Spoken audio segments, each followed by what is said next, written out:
Hello and welcome to episode 927 of the official EstablishTheRun.com podcast. My name is Adam Levitan. I am one of the co-founders here at ETR, and we are coming off of the games really are rigged kind of week. Yes, that's right. I owe the people an apology because I honestly thought that the games are rigged, you idiot. I thought those people were pretty brain dead. And to some degree, I still think they are. I still don't think the NFL tells refs to give the Chiefs calls because they want Taylor Swift and Patrick Mahomes in the Super Bowl. I still think 99% of the time when a player has a bad game, it's because he had a bad game or we had a bad projection. It's not because he threw the game. But the main reasoning for why I thought pro sports wouldn't have at scale these scandals that we've seen is because these guys make unspeakable amounts of money. Terry Rozier has made $160 million in his NBA career. He's cheating the game for $200K. That just did not compute to me. And that's where I was naive.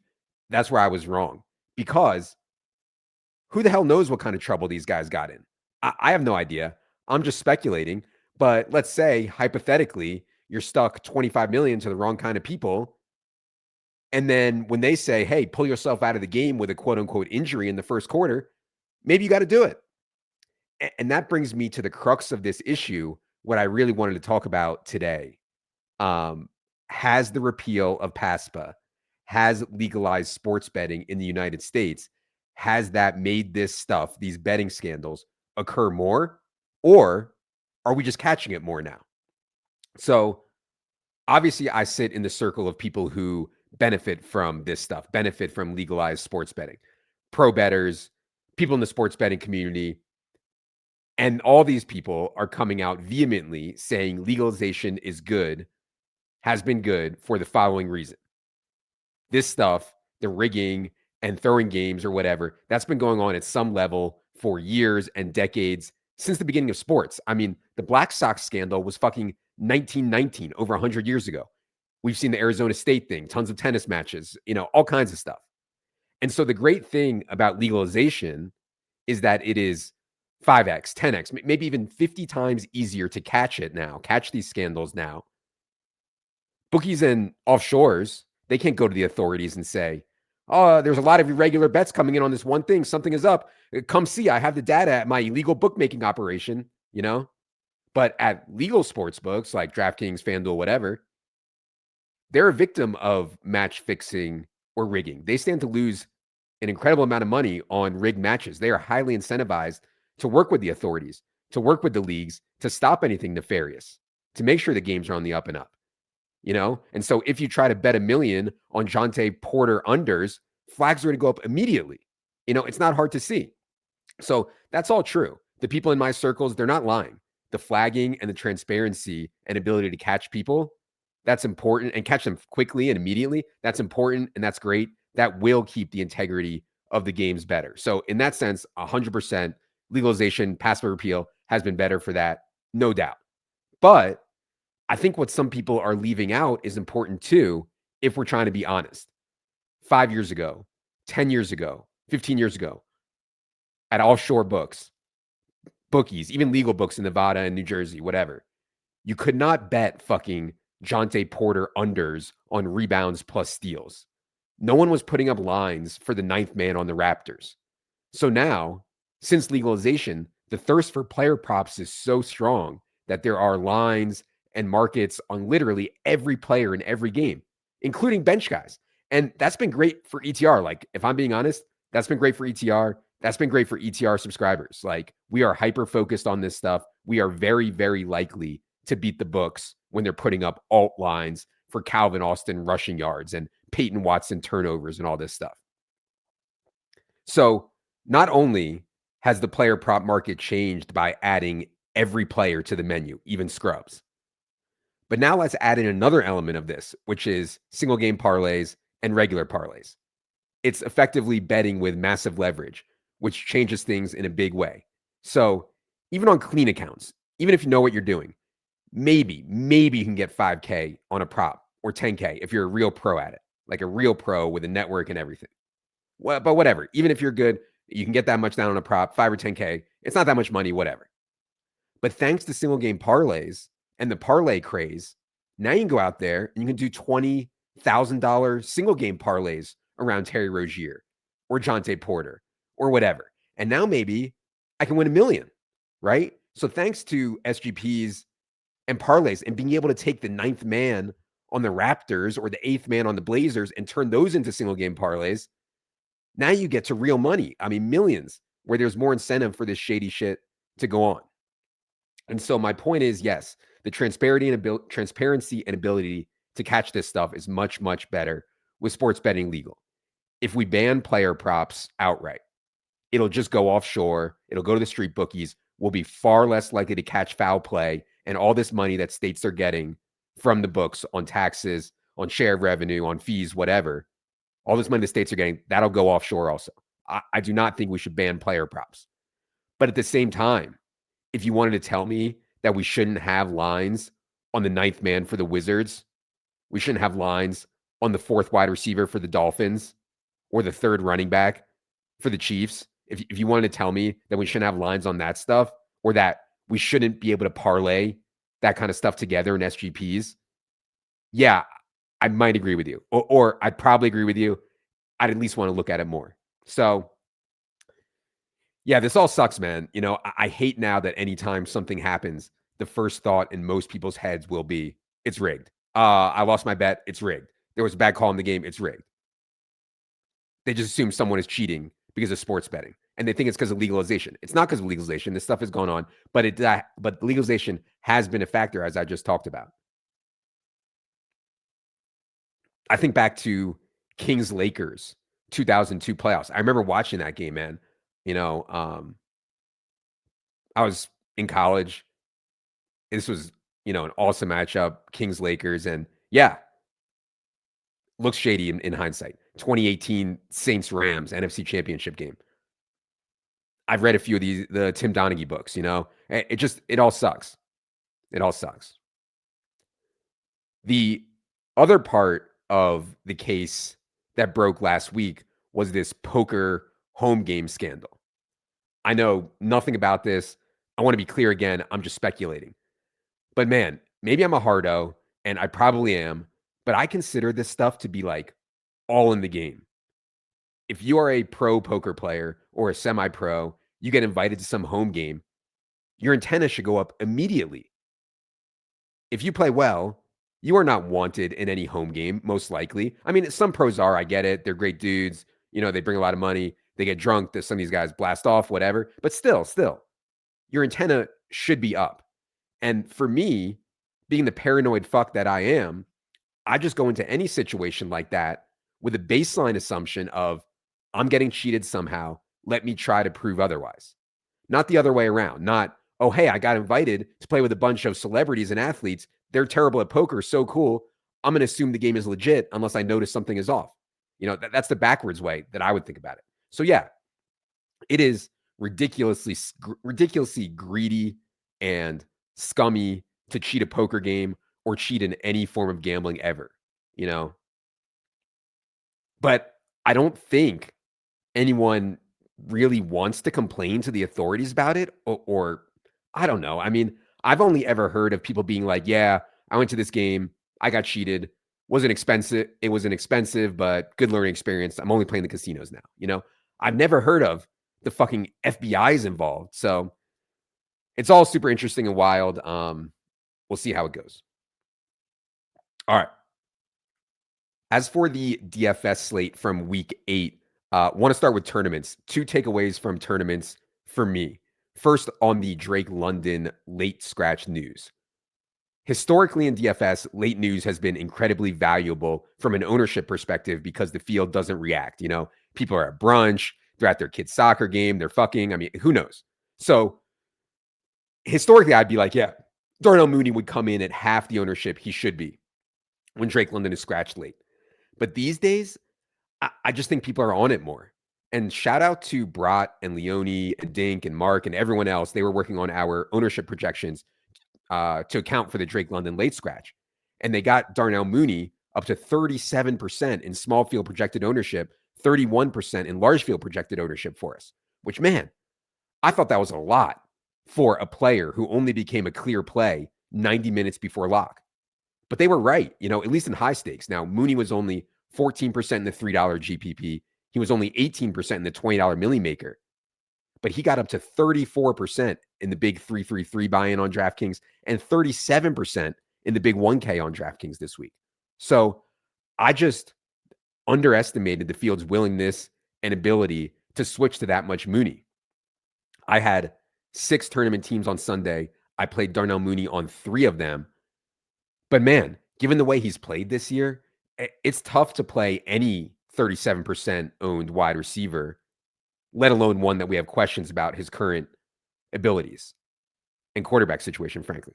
I do think a factor in Mooney's ownership was that, this wasn't out of the stone blue. Drake London was oddly added to the injury report on Saturday, and then they called up a practice squad wide receiver on Saturday also. So people were probably more ready for this than a typical late scratch. But still, it's something I'm going to keep in mind, if/when we get more late news this season.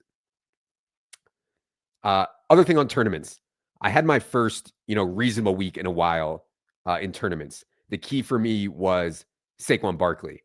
I went into the slate with a strategy of Dallas Goedert and Devonta Smith are great plays, but with no A.J. Brown facing the Giants, there are outcomes where Jalen Hurts simply does not drop back that many times. And then Saquon was also in this amazing matchup against the Giants. Offensive line was getting healthier. So yeah, I played Barkley on 4 of my 6 tournament teams. Felt really good about that. Shout out to the Buy Leone model. Got me onto some Troy Franklin. Also, James Cook was a play that we talked about. Got a huge game from him. So it felt like it should have been a week that I actually got a real sweat. But alas, I did not. Oh, by the way, I tweeted a couple of my teams from the post-lock sim data over on Solver. Just think it's a really cool way to see if the teams you're making are actually good. You can check out my tweet, or if you have the 25 or 100 sim product on Solver, you can go find that in the contest tab on the Solver. But yeah, really cool way to evaluate how your teams were based on exactly what the field ended up playing in that tournament. As for cash this week, in the Darnell Mooney scramble, I ended up not having Jonathan Taylor on DraftKings, where he was $700 more than Bijan Robinson. Probably inexcusable, Before the Mooney news, the team I had in did have Bijan, Jamar Chase, and Jonathan Taylor. And the punt was Jalen Noel. When I went from Jalen Noel to Darnell Mooney, I lost Jonathan Taylor in the mix there. So probably inexcusable, like I said. But yeah, I did have a really good team on FanDuel Cash, though. Played JT, Barkley, Rashad White at running back there, so that was good. But, I was just thinking, it's funny to me. So many people last year, so many people in the year before, they were like, oh, Adam is so soft. He's taking his ball and he's going to FanDuel. Oh, Adam doesn't have it anymore. He sucks. He has to go to FanDuel, which, okay, yeah, whatever, probably true. But at the same time, and I'll say, and I said at the time, and I'll say again, those people who said that were just telling on themselves for never having to actually play for money before. My goal is to win. I do not give a shit about how bad the software is, how bad the customer service is. All that is noise. I also don't care about the ego stuff of, I'm going to play against the best and, I'm going to stick my chest out. I'm playing for money. All I care about is winning. And the best way to win is to play in the spots that have the best expectation. So I just find it funny that now I hear people saying, oh man, a lot of people seem to be winning on FanDuel. Maybe I should check that out. Yeah, no shit, man. No shit. But it's too late, or at least, getting closer to too late. I've seen a lot of better play on FanDuel there lately. So I'm sure there's been, some migration. But anyway, you can read more about the cash teams that I played on each site on ETR, free as always. Oh, last thing. Wanted to give a shout out to Alexander Cole. Just like a regular dude.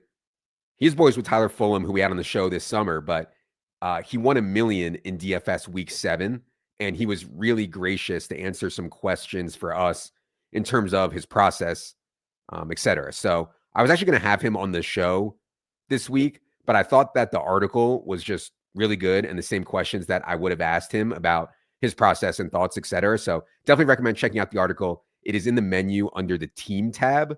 And then I think the article name is ETR subscriber wins a million or something like that. So shout out to Alex Cole. Really appreciate you taking the time to get that article and answers for us. All right. Need to get to listener questions, but before I do, the NBA season is indeed underway. We cover it with the same virginity. We cover the NFL. Dink, Gallagher, and the team have 3 products that run during NBA season: the in-season product, aka DFS, the official props product, and then full stat projections. Head to the subscribe tab on establishtheRun.com for details on that. And second, if you are interested in our NFL in-season product, we always have weekly and monthly options available, but we did just reduce the price of that product for rest of season. So if you want to buy for now through the Super Bowl, that price is reduced as we are through week 8. So check that out on the site as well. All right, enough is enough. It is time for everyone's favorite portion of the program, the listener questions. All right, got a bunch of good questions from everyone. Appreciate who sent them in. We are going to do 5 more today. Question 1 from Justin says, "Hi, Adam. I'm a 33-year-old man living in the suburbs with my wife and young daughter. I've been debating buying a basketball hoop for the driveway for myself, but I'm not sure on the optics here from my neighbors. Middle-aged man shooting hoops by himself. Houses are close together and neighbors have kids, so not too much privacy. Am I overthinking this? I just want to shoot some hoops." Yeah, I think at first people thought it was a little weird. I got the hoop installed in my driveway within a couple weeks of moving in. We literally had like no furniture, no grass. The house was empty, but we had the hoop. So here is this 40-year-old me out in the driveway. I have my high school practice jersey on. I'm getting hundreds of shots up. I'm sure people thought it was a little weird. Fast forward a few years though, and I am the stone cold hero of the neighborhood. I mean, kids come to our hoop to shoot when we aren't even home. You know, I'm out there playing 2-on-2. I'm getting kids off the hellscape that is screens and social media. I'm showing them what it's like to get bodied by a 43-year-old with tricep hair. So, yes, Justin, the thing about getting older is you care about optics and what other people think less and less. The literal only reason to move to the suburbs is to get a basketball hoop in your driveway. Like, just a no-brainer. You got to do it. And, you know, your daughter will see you out there shooting. Maybe she'll get into hoops, you know? Next, Caitlin Clark. Question 2 from Nikki Checkmark. He says, "Thoughts on deliberate sabotage in home leagues? Example, manager A sends manager B, who are friends in real life, sends him a fake picture saying one of his running backs was put on IR. Manager B sees this, walking out of a long meeting at work, assumes he's way late to the news, panics, and drops this player for his backup." So deliberate sabotage. Nikki Checkmark, man, I think you know what my answer is going to be here. I'm going to tell you the same thing I tell my kids. No excuses, man. Play like a champion. I don't want to hear it. I don't want to hear that after you fucked up and dropped some starting running back, it's someone else's fault and you demand recourse. I had a long meeting at work. He sent me a picture of a fake IR. Come on, man. We got to be better than that. And if we're not better than that, if we fall for it, then the point of life is to make mistakes, pay for them, and get sharper. You know, I tell my kids this every day, it feels like. I mean, they're never fucking listening when I say it, but nevertheless. So, yeah. I mean, home leagues, deliberate sabotage. Isn't this what home leagues are all about? Didn't they make like a whole show about this? I never watched it, but the league or whatever it was called, you know, fun hijinks in the setting of fantasy football. Isn't that what this is? It sounds like actual hell to me personally, but you know, I get that I'm deranged and most people love it. So come on, Nikki Checkmark. You know, no excuses. Let's get it together. Question 3 from Ned. He says, "What is your family policy on phone usage for kids and around kids? I try to limit both, but let's face it, we are all addicted."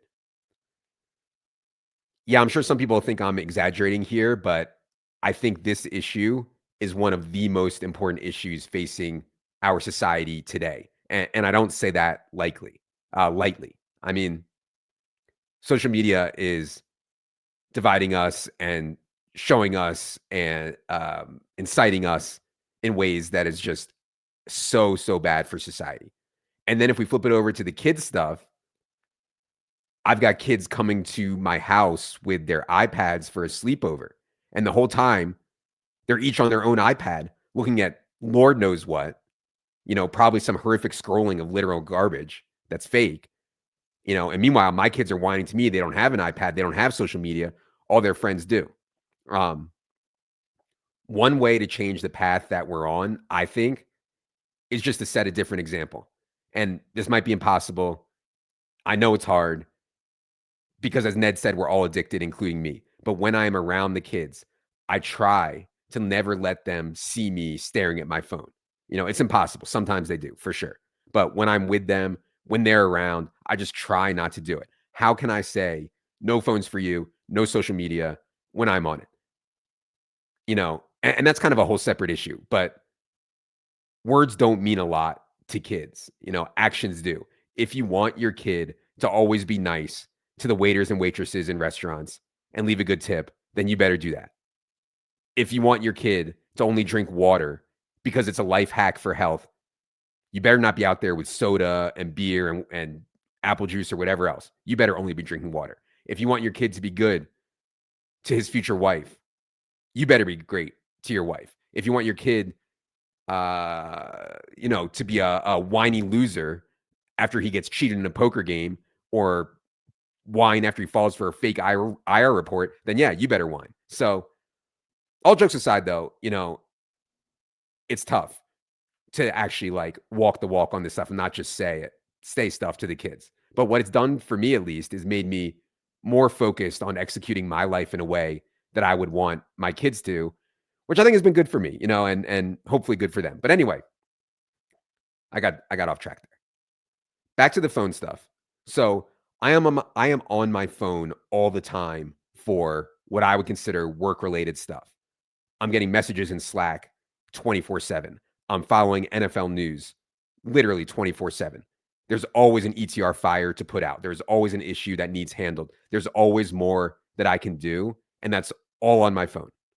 The problem for me is my kids don't know the difference between Slack and scrolling Insta reels for thirst traps.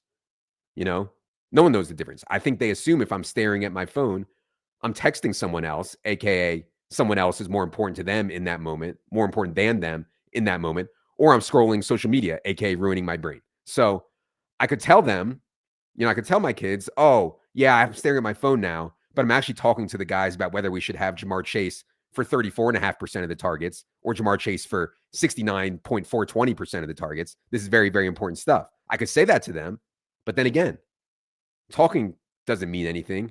It's got to be action. So our kids are 10 and 7. They don't have a phone. They don't have social media.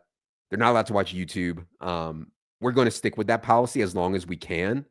Eventually, we plan to get them a phone that is talk and text only, no apps. But yeah, man, it's an uphill battle that we will eventually lose. It makes me sad also. Question 4 from KBM. He says, Adam, I asked your advice last year regarding having a second child. Your answer legit made a difference. You talked about your 2 kids being besties and how amazing it is. Well, my second is coming in February. I should be excited, but all I can think about is getting snipped. Any advice? This is so crazy, man. It's a good reminder for me here from KBM that I need to be careful about what I say because like what I say is legit affecting massive life decisions for people. Like, should I have a second child is a pretty big decision, KBM. And KBM thought to himself, yes, let's consult with the guy who has been gambling his face off for 20 years and tell sex jokes on the internet. Nevertheless, KBM, I definitely think you made the right decision on having another kid. I know I've probably said differently before, and I was an only child. That's why I'm so deranged. But the bottom line is that the first 0 to 3 years of my kids' lives were easily the worst years of my life. I fucking hated it. The therapist thought I was legit depressed. It was just awful. But since my younger son got to be 4 years old, which was 3.5 years ago, it's been the best years of my life. So I would actually probably have, and I can't believe I'm saying this. I never thought I'd say this in a million years. I would probably have like 2 to 4 more kids on top of what I already have, under the stipulation that they arrive at age 4 and we go from there. Under no circumstance would I take a baby at this point. Um, but anyway, back to KBM's question about the vasectomy. It's not a big deal. Like, you can go back and listen to that episode. I believe it was episode 358 called Vasectomy Trip Report. Luke, we can link to that in the show notes. The vasectomy really wasn't a big deal. Nothing to stress about. And I stress about everything. I think a bigger question is, should you get a vasectomy? I mean, it's a pretty crazy thing to do from a biological evolutionary standpoint. If we really drill it down, and I believe very much in evolution and all this stuff, men are meant to spread our seed. That is how civilization sustains itself. I think that's why a lot of men get better looking as they get older. Biologically, we can't be disgusting hogs if we want women to take our seed and make more humans. I mean, we got Robert De Niro having out here, having babies with 30-year-olds or whatever when he's 80, right? Meanwhile, biology is very clear on women. Once out of childbearing years, once in menopause, their body really changes a ton. Skin, body, everything. Once you're out of childbirthing years, well, then civilization doesn't need you to attract men for their seed anymore, biologically. So, yes, the vasectomy is literally cutting off biology, but I think that's okay, because the worst thing that we can do for society, the worst thing we can do for a potential kid, is to have one and not be able, willing, ready to give it 1,000%. And if you can't do that for any reason, emotional, financial, psychological, time constraints, there's a million reasons, then yeah, man, go get the vasectomy, because the other options just aren't practical. I've seen many alleged, self-proclaimed 5-star recruits in the pullout method game. I've seen them fail. And I've seen, and married guys can't face condoms. I'd rather just not have the sex. So anyway, hope that helps.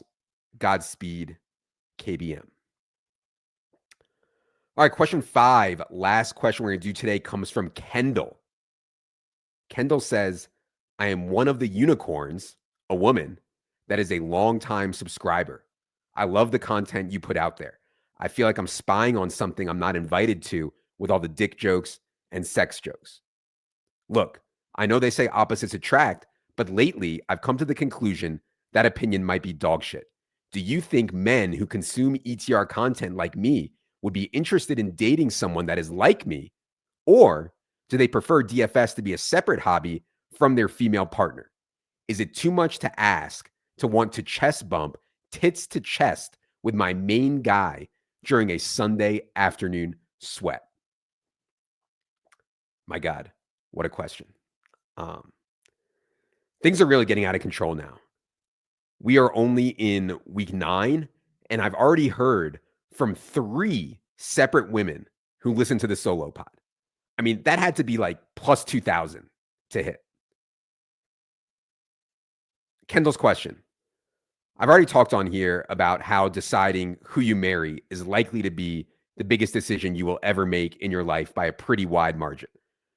So, should you seek out someone like you so that you can chest bump tits to chest with your main guy, as Kendall said, on Sundays while you sweat DFS lineups together?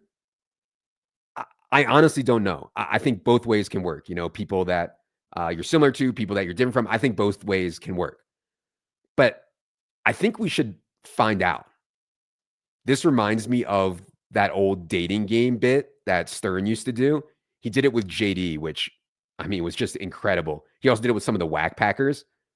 If we had like a full-blown radio or a full-blown like show here and we weren't grinding our cock on post-lock sims and Saturday night ownership projections, it'd be fun to execute something like that. But the idea would be we get Kendall in this dating game, and then we get a bunch of ETR virgins. Suitors. I'm sorry. A bunch of ETR subscriber suitors.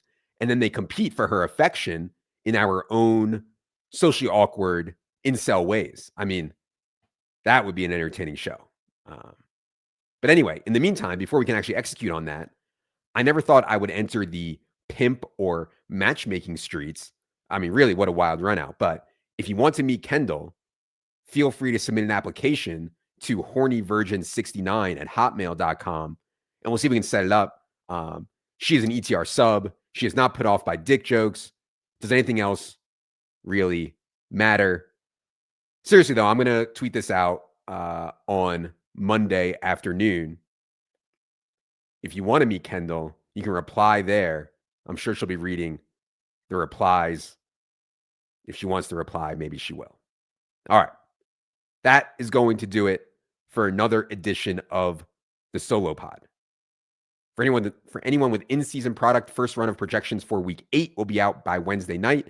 Be sure to check out the props tab as well as all of the NBA and college football happenings. For producer Luke, for Jerry, the most beautiful beast in the world, for everyone behind the scenes at ETR, I'm Adam. Good luck, everybody.